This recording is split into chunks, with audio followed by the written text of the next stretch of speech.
नमस्कार, अस्सलाम वालेकुम, केम छो, क्या हालचाल है आप लोगों के। मैं अहमद हुसैन आप सबका खैर मकदम करता हूँ AMU स्टूडियोज़ के प्रोडक्टिव एपिसोड्स में। ये प्रोडक्टिव मैंने क्यों नाम लिया? प्रोडक्टिव का मतलब ये हो गया कि जाहिर सी बात है कि इस एपिसोड में, इस वीडियो से आप लोगों को बहुत कुछ सीखने को, समझने को मिलेगा कि एग्जैक्टली मैं आपसे क्या बताने जा रहा हूँ। और इस एपिसोड का जो नाम है वो मैंने नाम रखा है, क्या नाम रखा है? Microphone long term review. Long term review का मतलब ये हो गया कि काफी वक्त से जो मैं माइक्रोफोन यूज कर रहा हूं उसका क्या यूज है, मैंने क्यों लिया था, कितने का उस वक्त लिया था, कौन से ईयर में मैंने लिया था, कहां कहां वो काम आया, और वो कौन कौन से माइक्रोफोन ऐसे हैं जहां पे आके मैं रुक गया, ठहर गया कि यार ये मेरे लिए बेस्ट चॉइस है मेरी वॉइस के हिसाब से। अभी जो मैं वोकल अपनी जो रिकॉर्ड कर रहा हूँ, वॉइस जो है वो किसी भी साउंड प्रूफ एरिया में नहीं है। ये मेरे स्टूडियो के नीचे जो मेरा बेडरूम है उसकी जो लॉबी है वहाँ पे मैं इसको रिकॉर्ड कर रहा हूँ। और ये टेबल जो है जिस पे मैं रिकॉर्ड कर रहा हूँ, ये स्पेशली मैंने अनबॉक्सिंग के लिए टेबल बनाई थी पिछले 1.5 साल पहले, और एक भी एपिसोड मैं इस पे अभी आज तक शूट नहीं कर पाया था। सिर्फ हमारे जो किचन से रिलेटेड, जो खाना बनाने से रिलेटेड जितने भी एपिसोड्स होते हैं वो सब इस पे शूट होते हैं। लेकिन पहली बार मैं इस टेबल का इस्तेमाल अपने AMU स्टूडियोज़ वाले चैनल के लिए कर रहा हूँ। और इस टेबल की बनने की भी कहानी जो है वो अजीब है। और रियल टाइम में जो रिकॉर्ड कर रहा हूँ वो रोड के प्रोकास्टर माइक्रोफोन से रिकॉर्ड कर रहा हूँ। और इसको जो मैंने सर्किट दिया हुआ है, ये दिया हुआ है फोकसराइट 2i2 से। 3rd जनरेशन का फोकसराइट 2i2 है। बीच में कोई भी इफेक्ट मैं यूज़ नहीं कर रहा हूँ, प्लगइन्स में यूज़ नहीं कर रहा हूँ। मेरी जो रियल वॉइस है वो अभी आपको सुनाई दे रही होगी। तो ये मेरी रियल वॉइस है। बहुत सारे लोग कंफ्यूज हो जाते हैं कि मेरी रियल वॉइस कौन सी है, क्योंकि जब मैं बोलता हूँ तो वो एक अलग साउंड देता है, और जब मैं नॉर्मली जब किसी से बात करता हूँ तो वो एक अलग साउंड होता है। तो ये मेरी माइक्रोफोन की रियल वॉइस है, इसमें किसी भी तरह का EQ नहीं किया गया है। मैं जहाँ पे आके ठहरा वो एक्चुअली 4 माइक्रोफोन है, जिसमें से सबसे पहले मैं आपको बताना चाहूँगा कि मेरे पास में श्योर का SM58 ये माइक्रोफोन है।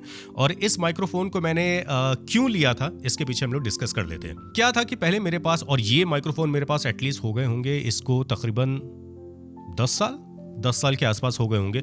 और ये कितनी बार गिरा भी है, कितनी बार सारी चीज़ें इसके अंदर हुई हैं, कितनी बार मैंने ही इसको गिरा दिया है, बैग में गिर गया, माइक्रोफोन लगाते लगाते क्लिप से गिर गया, बहुत सारी ऐसी चीज़ें होती थी।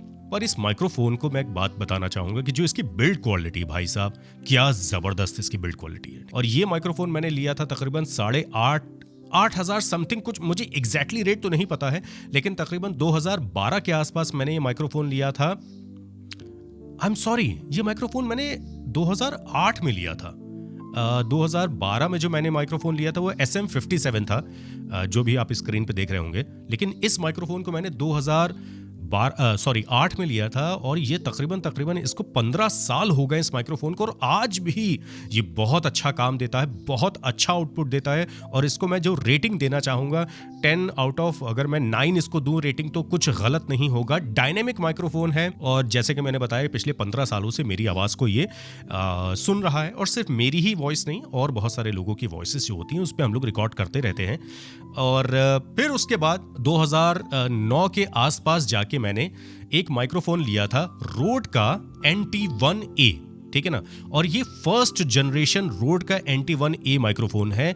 ये किस ईयर में लॉन्च हुआ था वो तो एग्जैक्टली मुझे नहीं मालूम, लेकिन ये 2008 या 2009 के आसपास मैंने माइक्रोफोन लिया था। और ये नया माइक्रोफोन मैंने महज 11,000 रुपए का लिया था, और लखनऊ में ही किसी ने मुझे डिलीवर किया था। यहाँ पे मैं नाम नहीं ले पाऊंगा उनका। उन्होंने एक्चुअली 3 माइक्रोफोन मंगवाए थे, 2 अपने स्टूडियो के लिए मंगवाए थे, एक मेरे लिए उन्होंने मंगवा दिया था। मुझे बिल्कुल भी कंडेंसर माइक्रोफोन यूज करने का बिल्कुल भी आइडिया नहीं था। और मुझे ऐसा लगता है क्योंकि स्टूडियो में इतना मेरा साउंड प्रूफिंग नहीं थी, एकॉस्टिक रूम नहीं था, तो आवाज़ काफ़ी रिवर्ब होती थी, जो रियल रिवर्ब साउंड जो होता था वो होती थी। तो ऐसी सिचुएशन में जब ये माइक्रोफोन मैंने यूज़ करना शुरू किया, तो शुरुआत के दिनों में जब मैं डायनेमिक से कंडेंसर पे आया ना, तो मुझे गेन की प्रॉब्लम होने लगी। गेन की प्रॉब्लम क्या होती है? गेन स्टेजिंग होती है। जैसे कि फिलहाल अभी जो मैं इसको गेन दिया हूँ, जो रोड प्रोकास्टर को जो गेन दिया वो दिया है मैंने 55%, मैंने इसका गेन ओपन किया है। इसमें अगर मैं गेन ओपन करता हूँ, सेम वॉल्यूम अगर आपको चाहिए तो इसमें तकरीबन 60 to 65% मैं गेन ओपन करता हूँ। लेकिन जैसे ही मैं कंडेंसर माइक्रोफोन की तरफ जाता हूँ, क्योंकि ये ग्रैब बहुत अच्छा साउंड करता है, और ये रोड का NT1A माइक्रोफोन गजब का माइक्रोफोन है भाई साहब। ये भी कितनी बार गिरा है, कितने अलग अलग स्टूडियोज़ में जाके मैं अपने माइक्रोफोन ले जाके रिकॉर्ड कर चुका हूँ। इसको मैंने अपनी गाड़ी के अंदर रिकॉर्ड किया है और कितना इसने मेरे साथ सफ़र किया है मैं आपको क्या बताऊँ। इंग्लिश वाला सफ़र नहीं, हिंदी वाला सफ़र, यानी कि ट्रैवल किया है। मुंबई में मैं अक्सर यहाँ पे रहता था, जहाँ पे भी मैं था वहाँ पे अच्छा खासा शोर आता था, लेकिन फिर भी हम लोग रिकॉर्डिंग करते थे और बहुत अच्छा इनपुट गेन करता है और बहुत अच्छा आउटपुट देता है। थोड़ा सा हार्ड है, थोड़ा सा हार्श है, बट मैं फिर बताऊंगा कि तकरीबन 11,000 या 11,500 रुपये मैंने इसके पे किए थे और बहुत अच्छा माइक्रोफोन है। आप लोग आंख बंद करके ले सकते हैं। 10 आउट ऑफ 8 मैं इसको 8 नहीं 10 आउट ऑफ 7 मैं इसको 100% देना चाहूँ इसके रेट के हिसाब से। मतलब जो इसके जो प्राइस था, अभी देखिए इसका प्राइस जो है वो NT1A और NT1 इसके दो मॉडल्स आते हैं जो इम्पिडेंस के ऊपर इनका फ़र्क है। लेकिन मैं यूँ कहूँगा, अगर आप खाली वोकल कर रहे हैं, वॉइस ओवर अगर आप कर रहे हैं, तो आप डेफिनेटली NT1A पर भी आप जा सकते हैं। तकरीबन 18-19 हज़ार रुपए का माइक्रोफोन है और यही इकलौता माइक्रोफोन ऐसा है जो मेरे पास है। कितने काम कर दिए मेरे, और आज भी ये काम करता है। कितनी आउटपुट मुझे दे दी, कितनी रिकॉर्डिंग्स मैंने इस पे कर ली, कई हज़ार ऐड मैंने इस पे कर लिए हैं और बहुत इजी एक्सेसिबल है। एक क्रैक इसके अंदर आज तक नहीं आया, एक साउंड में डिफरेंस नहीं आया और 12-13 साल, क्योंकि 10 साल की तो इसकी गारंटी वारंटी रहती है, ठीक है ना। तो ये मैंने लिया था और इसका मैं रिव्यू जो आपको बताना चाहूँगा वो यही है कि बेस्ट माइक्रोफोन है भाई। आप लोग इस प्राइस रेंज में अगर आप 18-19 हज़ार रुपये में कोई माइक देख रहे हैं तो वो डेफिनेटली आप ये वाला माइक्रोफोन NT1 ले सकते हैं। NT1A भी है, NT1 भी है। NT1A आप ले लेंगे तो ज़्यादा बेटर रहेगा। वोकल में कोई बहुत ज़्यादा डिफरेंस आता नहीं है, मिक्सिंग मास्टरिंग से आप लोग सारे खेल कर ले जाएंगे। फिर उसके बाद ये एक माइक्रोफोन मेरे पास रोड का NTG माइक्रोफोन है, लेकिन इसकी कहानी मैं नहीं बताऊंगा आपको। ये बिल्कुल अलग माइक्रोफोन है और अलग किस्म में और अलग जगह पे यूज़ होता है। फिर मैंने 2016 के आसपास मैं तकरीबन इससे काम करता रहा, रोड का NT1 से तकरीबन 2016 तक। वैसे तो अभी भी काम कर रहा हूँ, लेकिन फिर इसके बाद मेरे हाथ में आ गया नॉयमन का TLM-102 और जैसे ही मैंने इसको लिया, तकरीबन मैंने जब लिया था तकरीबन 36,000 के आसपास, 36,000 के आसपास, और लेते ही मैंने 1 महीने के अंदर इसको बेच दिया था। मुझे इसकी रिकॉर्डिंग समझ में नहीं आई थी, बहुत ज़्यादा सॉफ्ट आपकी वॉइस को कर दे रहा था और वॉइस ओवर के लिए बहुत ज़्यादा सॉफ्ट वॉइस नहीं चाहिए होती है। अगर आप कोई गाना गा रहे हैं तो आपको म्यूजिक के साथ में, इंस्ट्रूमेंट्स के साथ में अपने वोकल को डाइल्यूट करना होता है, उसकी वजह से आपको सॉफ्ट माइक्रोफोन की ज़रूरत होती है। लेकिन अगर आप वॉइस ओवर कर रहे हैं, अगर आप अपनी क्लियर वॉइस देना चाहते हैं तो बहुत ज़्यादा सॉफ्ट माइक की ज़रूरत नहीं है, जिसमें रोड का NT1 मैं कहता हूं कि इस प्राइस रेंज में बेस्ट माइक्रोफोन है। फिर मैंने इसको बेच दिया, ठीक है ना। और मैंने बेचा कितने का इसको, 36 का लिया था और मैंने 30,000 रुपए का इसको बेच दिया। रायपुर के एक भाई थे, नहीं, वो तो मैंने दूसरा माइक्रोफोन लिया था जो बेच दिया था। रायपुर में एक हमारे आशु भाई हैं, उनको मैंने बेचा था और वो भी ऑनलाइन उन्होंने मुझे ढूंढा था, OLX पे मैंने डाला और 30,000 रुपए का माइक्रोफोन उन्होंने ले लिया था। उससे पहले भी मैंने एक माइक्रोफोन लिया था जो मैंने 32,000 रुपए 33,000 रुपए का बेच दिया था। मुझे साउंड उसका बिल्कुल भी समझ में नहीं आया। वजह क्या थी कि मेरे पास जो साउंड कार्ड है, जो फोकस राइट का साउंड कार्ड था, जो फर्स्ट जनरेशन का साउंड कार्ड था, उसका इम्पिडेंस इतना अच्छा नहीं है, उसके कन्वर्टर इतने अच्छे नहीं थे। तो ये इस माइक्रोफोन के साथ जस्टिस तो वो इस माइक्रोफोन के साथ जस्टिस नहीं कर पा रहा था। फिर मैंने क्या किया, मैंने अपना साउंड कार्ड चेंज किया। फिर मैंने लिया ऑडिएंट का ID4। फिर मैंने हिम्मत करके ये माइक्रोफोन दोबारा लिया और दोबारा मुझको ये 2018 में पड़ा था 38,000 रुपए का, 38,000 38 समथिंग कुछ का पड़ा था। भाई साहब, उसके बाद जो इसने आउटपुट अपना क्लियर दिया है, वो जो साउंड इम्पिडेंस मुझे जो चाहिए था, वो जो साउंड की क्लैरिटी मुझे चाहिए थी, और उस वक्त पर भी मेरे पास जो वोकल रूम था वो नहीं था, क्योंकि मैं बॉम्बे में रहता था, मड आइलैंड में मैं रहता था और वहाँ पे मैं अपने 2-3 दोस्तों के साथ में रहता था और वहाँ पे भी हम लोग को रिकॉर्डिंग करनी होती थी। और रिकॉर्डिंग इसलिए करनी होती थी क्योंकि क्लाइंट थे हम लोग के पास में हमेशा से। वहाँ पर कोई साउंड प्रूफ एरिया नहीं था, बाहर किचकिच की आवाज़ आती रहती थी। किचकिच इन द सेंस यानी कि जो आपस में लोग लड़ते रहते उनकी आवाज़ आती रहती थी, क्योंकि हम लोग बहुत अच्छी जगह पे नहीं रहते थे। ऐसी सिचुएशन पर भी भाई साहब इसने क्या जबरदस्त नॉइस कैंसिलेशन करके मुझे साउंड दिया। ऑडियंट का ID4 मैंने जब लिया था तो उसको मैंने यूज किया, मुझे बहुत अच्छा माइक्रोफोन ये लगा। इसका साउंड सिनेमा का साउंड है, सिनेमा का साउंड। हम लोगों ने कितनी साउथ की मूवीज आप लोग कह सकते हैं जो अपने घर से ही हम लोगों ने रिकॉर्ड की थी, कितने एनिमेटेड हम लोगों ने कैरेक्टर वहां पे कर दिए थे, जो मैं और मेरे दोस्त लोग, जो मैं और मेरे रजत वगैरह जो साथ में थे। तब से ये माइक्रोफोन मेरे पास में है और मैंने हिम्मत करके इस माइक्रोफोन को परचेज दोबारा से किया था, तिबारा से एक्चुअली किया था। तीसरी बार ये माइक्रोफोन मेरे पास में आया और भाई साहब आज तक ये बेहतरीन काम करता है। और मैं यूं कहूंगा कि ये आज की डेट में 50-55 हजार रुपए का माइक्रोफोन है और वर्थ है। 50-55 हजार रुपए भी अगर आप लगा रहे हैं ना तो वर्थ, बहुत पावरफुल माइक्रोफोन है भाई। और बड़े से बड़े स्टूडियो में भी आज की डेट में ये माइक्रोफोन यूज होते हैं। और एक चीज मैं अब आपको बताना चाहूंगा कि इसका अगर मैं 10 आउट ऑफ अगर मैं रेटिंग देना चाहूंगा, 10 नहीं 10 आउट ऑफ अगर मैं रेटिंग देना चाहूंगा तो वो दूंगा मैं 8। इतना अच्छा इम्पिडेंस इसका है, इतना अच्छा लो एंड ये पकड़ता है। लो एंड यानी कि निचला सुर, जैसे अभी मैं आपसे बात कर रहा हूं और इस वक्त जो मैं आपसे बात कर रहा हूं वो निचला सुर है। तो जो मैं बात कर रहा हूं बहुत अच्छा माइक्रोफोन है। फिर उसके बाद में आया 2021 में और 2020 में लॉकडाउन लग गया तो हम सब लोग अपने अपने शहरों में वापस आ गए और यहीं से हमको काम करना पड़ा। फिर मेरे पास एक मजबूरी आई कि मैं कोई काम कर रहा था, हम लोगों को कई आर्टिस्टों के साथ में रिकॉर्ड करना था। 2021 की बात है ये, और कॉन्फिडेंशियल रखना था उस काम को। तो बहुत सारे आर्टिस्ट ऐसे थे जो लखनऊ में थे और उन आर्टिस्टों कोई बाराबंकी का था, कोई फैजाबाद का था, कोई लखनऊ का था, कोई कहीं का था। तो फिर क्या हुआ कि ज़रूरत पड़ने लगी एक ऐसे माइक्रोफोन की जिसका साउंड, जो बेस साउंड, जो लो एंड साउंड है, बहुत अच्छा पकड़ता हो। TLM 102 है, TLM 103 इसी का एक अपग्रेड सीरीज आई। फिर उसके बाद में ये मैंने लिया 2021 फरवरी के आसपास, और ये माइक्रोफोन मुझे जो पड़ा था वो तकरीबन पड़ा था 80,000 रुपए का, 80,000 का। लखनऊ से ही मैंने परचेज किया था। फिर जो इसका साउंड भाई जो मेरे जहन में चढ़ा, फिर जो इसके साउंड ने जो खेल किया, जो इसके साउंड ने मौज मुझे दी है, भाई साहब मैं अब आपको क्या बात बताऊं। इतना सॉफ्ट, इतना ब्राइट माइक्रोफोन कि मैं आपसे बताऊं कि इतना ज़्यादा ये एरिया कवर करता है आपकी छोटी से छोटी सांस को लेकर। लेकिन तब तक मैंने अपना साउंड प्रूफ एरिया बना लिया था, वो ऑलरेडी आप लोग मेरे चैनल्स पे देख सकते होंगे। वो साउंड फिर इसने जो प्रोड्यूस किया, कई ऐसे एड्स थे जो डॉल्बी में रिकॉर्ड हुए, डॉल्बी में एडिट हुए, और इस माइक्रोफोन ने गजब का काम किया भाई। ये माइक्रोफोन को मैं अगर रेटिंग देना चाहूँगा 10 आउट ऑफ 8 मैं दोबारा से रेटिंग देना चाहूँगा। लेकिन ये बहुत ब्राइट माइक्रोफोन है।